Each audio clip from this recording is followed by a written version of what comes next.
Jonah's story is a great segue because he's talked about the insight that you have in these moments and, kind of the mystery of it all. And what I'm going to talk about is a story of customer co-design and customer innovation in Africa.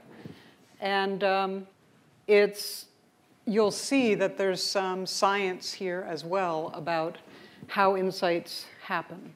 So we're starting with It Takes a Girl to Change a Village. Maybe my next book, who knows?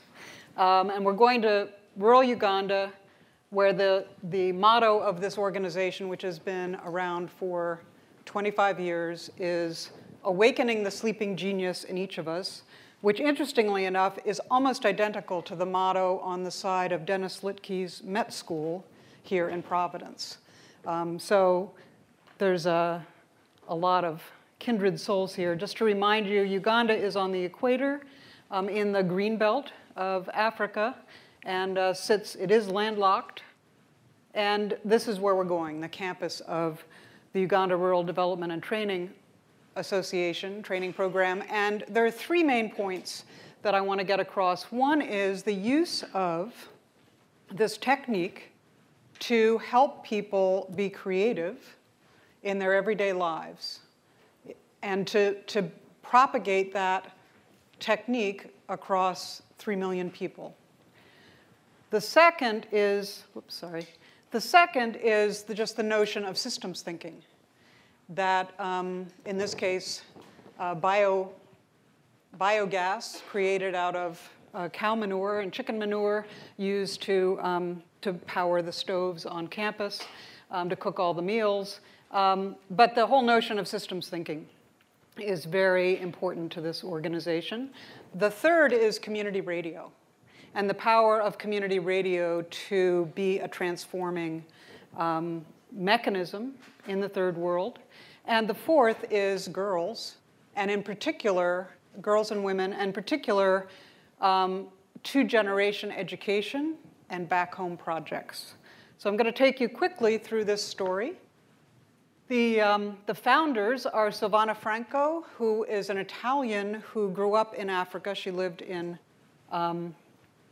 Somalia for the first 12 years of her life, and her parents were diplomats, and left very reluctantly when they moved back to Rome, where her mother ended up running a Montessori school, and vowed that she would return to Africa, which she did as a UN employee of the UN Food and Peace Organization, working out of Rome.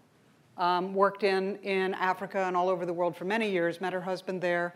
And she and her husband, after spending most of their careers doing good works in the third world, had come to the conclusion that it doesn't work.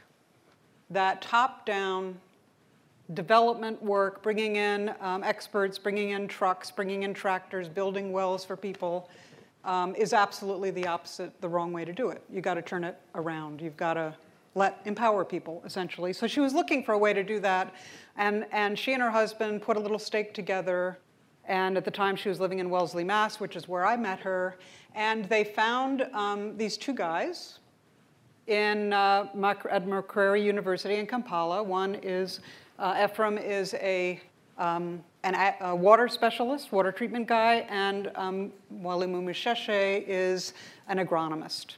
And basically got them interested in doing this kind of grassroots integrated rural development. And set out to find a place that would take them. They did a number of projects in a number of parts of the country, but ended up in Uganda, in this little town called Kagadi. And, sorry, going the wrong way. Here we go.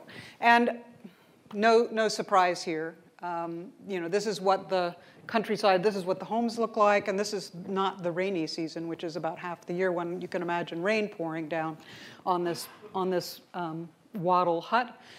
Poor roads, no clean water, very high infant mortality.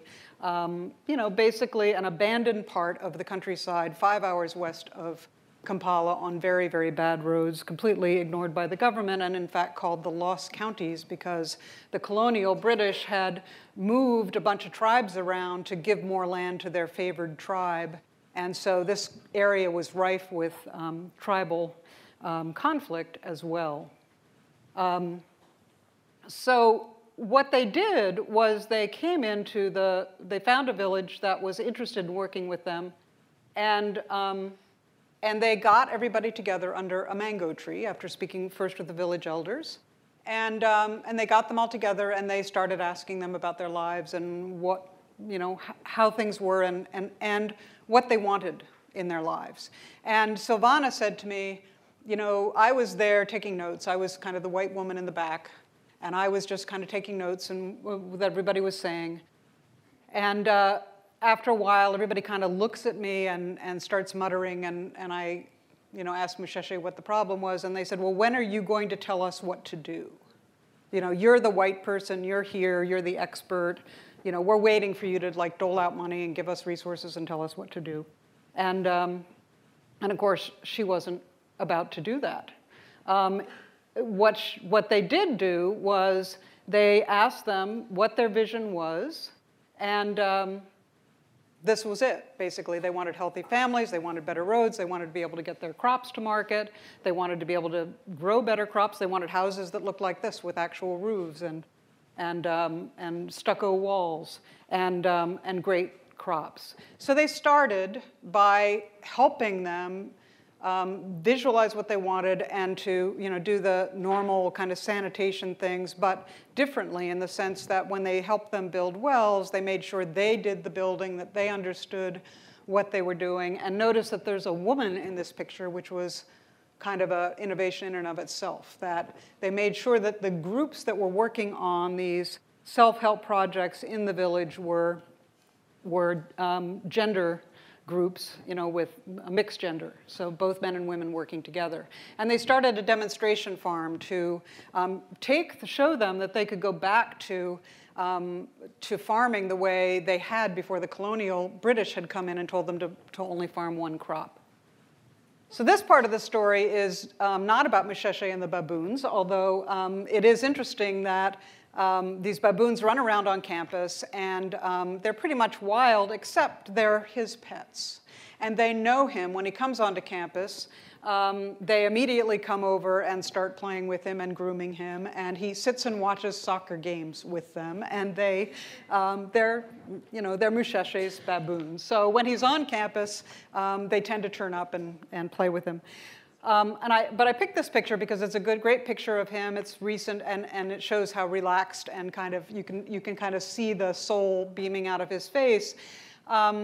But to tell another little story about him, which takes us to the next piece of the saga, doing this kind of work, even in a rural area, particularly if you are incorruptible, which he is and his group is, and you begin to call out political corruption and bad actors as you see them, makes you a target. So one day, Musheshe was standing outside his hut, and his dog was with him, and he was talking to one of the farmers, the local gardeners, and somebody threw a grenade at him. The grenade hit, the dog jumped up in front of him, took the full blast of the grenade, and died immediately. The gardener was also very badly injured, as was Musheshe. The gardener ran away into the bush and died. Musheshe staggered back into his hut, and he told me the first thing he did was laugh, which I thought was fascinating. And then he said, I knew I was very thirsty, I was bleeding, I wanted to grab some water, but I knew that that would be the worst thing for me, so I took honey. And I said, how did you know that? And he said, because I knew that gunpowder moves very quickly through the body if there's liquid. And so I just sat and ate honey. I called my wife, and they got help. And he ended up coming to the US during his recuperation. Silvana flew him over, and that's where he met two of my gurus, two of my mentors, and actually I met Musheshe at that time, and he studied while he was recuperating with Robert Fritz, who is a composer in Boston, taught at the forget the name of the school, but the composition school in Boston that isn't Berkeley. And basically what Robert had developed and has published many books on the subject, The Path of Least Resistance being one, is how the creative process works. What he discovered when he was teaching was that most of his composition students, even though they were great musicians, didn't know how to create. And Robert decided he would make a study of creativity, how it works. And so one of the things that he does in his classes is he talks about structural tension and the fact that if you have a rubber band and you have a vision and you have current reality and you begin to create structural tension between those as opposed to, other kind of tension, frustration or whatever, get into that calm mind mode, the creativity will always turn up and resolve in favor of your vision if you keep that structural tension. So that was one of the things he learned, among many.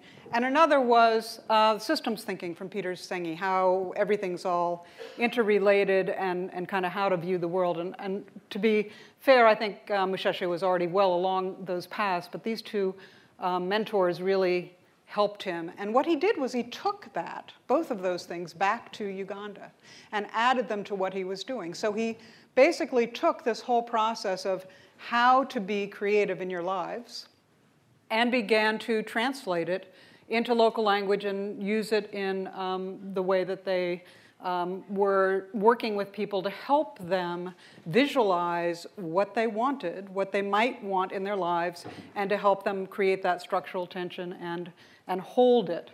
And here's the translation to one of the languages. In times of difficulty, tell yourself the truth of how things are and what you truly want, that structural tension. And when things aren't going the way you want, it's a time of great power. If you remember what you want, keep moving towards it. So they basically have included that in the way they teach everything. And the URDT has become it's now an 80-acre campus with a vocational school, a girls' school, a women's university, and this radio station, and a social and land rights, human rights and land rights counseling center. And the Vocational Institute has spawned over 30 businesses, including this microfinance arm. Moses, one of the guys who went to the vocational school, when you ask him what was the most important thing you learned at URDT, instead of telling you about learning metalworking or learning how to do bookkeeping or learning how to market my products, he says gender studies. Because what he learned was that women and men can work together. And that was a huge learning for him. So all of these different pieces were very important, and certainly, as I said, the one other thing I want to say about systems thinking, I've talked a little bit about the creative process and using the visioning, but the way systems thinking is put into the way the organization works is every hour, from 8 to 9, every single morning, they run a seminar on systems thinking for everybody on campus, and anybody in the community can come. And it feels like you're sitting in one of Peter Senge's seminars at MIT, except that the topic is whatever anybody has a question about. So it's completely free form, it's improv. So it could be anything from the Uganda social service system to why can't we raise crops and sell them as well as they can in Ghana, to whatever anybody's concern is. The girls' school was the next innovation, and the way the girls' school came about was a Mercedes-Benz salesman, happened to have some money and a very philanthropic wife, approached Musheshe and said, we'd like your help to find a girl from a poor family and send her abroad to be educated. And we have $20,000, and we'd like to send this girl to a school in Switzerland or England. And Musheshe said, why don't you give me the $20,000 and I'll start a school? And he did. And the girls' school has 240 girls in it. They're recruited from very poor families. And their curriculum is the standard curriculum in Uganda, plus the whole visionary leadership curriculum that they've developed. So these girls learn, they learn agriculture, they learn solar energy, they have computers, an internet lab. They do drama around social issues, so they go out into the villages and do plays, which they've written, about avoiding domestic violence, doing HIV/AIDS prevention, corruption, avoiding corruption, et cetera. And then probably the next piece, which is very, the thing I really want you to get here, is that their curriculum includes these back home projects, and the girls educate their families. So every parent has to agree to come onto campus twice a year, and they bring their whole families, and they're usually all dressed up. And the girls run workshops for them, and these are visionary workshops. So these 240 girls are reaching out to 1,600 family members, and they're basically leading them in visioning and what is it that we want in our family, in our households in the next 6 months, and how are we going to create it together? And then the girls' families go back, they go back together during the vacation term, and the girls get them started, and then the families continue, and the girls are graded on the back home projects that their family did. And in this case, Monica, who's 14, her family built a brand new house out of the proceeds of new crops that she showed them how to raise. And then they also did the piggery. And that's just one of many examples. So these girls, 98% of their family's income increases 20% every year that they're in school. Now, I told this to Dennis Litke, who's one of my idols, about doing wonderful education where people follow their bliss and learn what they're really interested in. And Dennis said, that is magic, when you can actually improve the family, household situation as well as the student improving their lot. And the last piece, actually next to last very quickly, is the radio, community radio. I mentioned that. And what happens is that this radio station, first FM community radio station in East Africa, is listened to by 90% of the people who live in the 3 million person area in this district. And most of the educational material is broadcast, as well as a lot of information about corruption, domestic violence, avoiding domestic violence, and lots of political stuff. And the result is that everybody listens, everybody participates, people call in and report corruption, politicians come on and defend themselves, children come in every Sunday morning and do their own presentations. And the voter participation in this district has gone from 35% to 85%. So again, incredible results. A guy who's a HIV/AIDS victim, a young girl, 8 years old, who was molested by her father, who found her way onto campus, got help, and now is going on the radio and talking about what you can do if you're in this situation to let other kids know. And the final point is, the final innovation is when Musheshe realized what he had created and what the whole group had created and how much impact they'd had on the region, he said, how do I replicate this throughout Africa? And he was thinking about the Barefoot College and the possibility of doing multiple campuses, but he decided, no, I'm going to replicate by creating people like me, but I'm going to make sure they're women, because I think women are more capable of doing this work. So he started the African Rural University, and that's when I got the email that said, the email that you can't ignore. It was one of these emails that I saw immediately and just said yes, which was, would I be on the council of the university? And this is our first class. They have now finished their 3rd year. They're in their 4th year of practicum. And these young women are going out, they're now out in the villages after spending 3 years on campus studying the whole integrated rural development. And here they are doing exactly the same thing. They're out working in the field, in a community, working with groups of people. What's your vision? What do you have? How would you like to get where you want to go? And then actually motivating. They've been building roads, they've been building schools with the villagers, basically following whatever it is the villagers wanted to do. And that's the celebration at the end of their first 1 month internship, where the wife is really, so excited.